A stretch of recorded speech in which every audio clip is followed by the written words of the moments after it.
Inilah konsep baja pintar, baja yang bekerja lama di dalam tanah. Dan itulah dia, baja Greenfield slow release. Assalamualaikum warahmatullahi wabarakatuh. Hello guys. Hari ini saya nak cerita sikit tentang apa tu sebenarnya baja Greenfield slow release.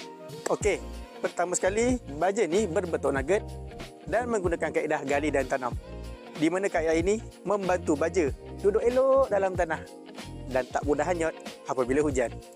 Dalam setiap nugget Greenfield ni, ianya mengandungi NPK, makronutrien dan mikronutrien yang lengkap untuk keperluan pokok. Dari akar, daun, bunga sampailah ke buah. Dan yang membuatkan baja Greenfield ni lain daripada yang lain ialah zeolite. Di mana zeolite ni mempunyai struktur berliang dan ianya bertindak sebagai water retention dan juga permanent water reservoir di dalam tanah. Yang mana air dan juga nutrien akan disimpan dan dilepas secara perlahan mengikut keperluan pokok. So, tak kira panas maupun hujan, nutrien tidak mudah hilang dan akar dapat menyerap dengan lebih efisien. Dan dengan konsep slow release ni, baja dapat bertahan lama di dalam tanah untuk 3 hingga 6 bulan sekaligus dapat mengurangkan pembaziran dan menjadikan pokok lebih stabil dan juga sihat.